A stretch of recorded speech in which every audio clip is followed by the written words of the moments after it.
Bismillahirrahmanirrahim. Assalamualaikum warahmatullahi wabarakatuh. Dan selamat sejahtera untuk Malaysia Zaza. Kita Zaza berada di sini di HB Bag Scarf HQ. Nampak? Kami membeli banyak-banyak barangan di sini, iaitu tudung.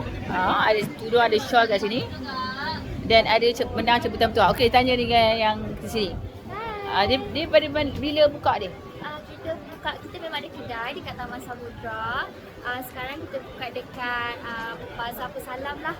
Bulan puasa ni. Dia je nama dia? Nama kedai kita Hatchback Scarf. Hari ni dan sepanjang Ramadan ni ada cabutan tua. Ya, betul. Kita ada cabutan bertuah. Malam raya kita akan umum start jam 9 malam. Siapa yang layak untuk cabutan bertuah? Semua layak yang membeli 3 helai ke atas boleh join kita punya cabutan bertuah. Okey, kami ada beli 6. Ya, Mana tahu rezeki kepada kami. Amin ya rabbal alamin. Selain tudung ada jual apa kat sini? Saya kita ada jual juga scarf tudung, selendang bahu dan brand-brand lain pun ada juga. Sampai bila berada di Bazar Raya ni? Sampai malam raya kita ada kat sini. Daripada awal Ramadan tu lah? Ya, betul. Okey, kepada anda-anda semua di mana-mana berada, Ya, datanglah. boleh datang ke Bazar Pesalam Sri Manjung. Dan di sinilah untuk bulan Ramadan. Ya, betul. Di sini iaitu dekat dengan TF Manjung. Okeylah. Okey. Terima kasih. Terima kasih.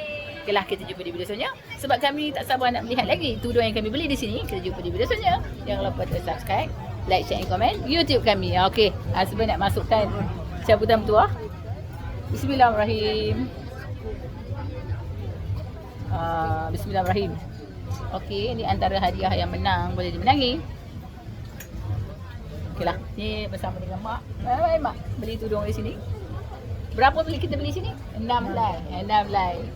Untuk mak dan untuk family yang lain. Okeylah. Okeylah, kita jumpa di video selanjutnya. Jangan lupa subscribe, like, share, komen YouTube kami. Kita tak salu.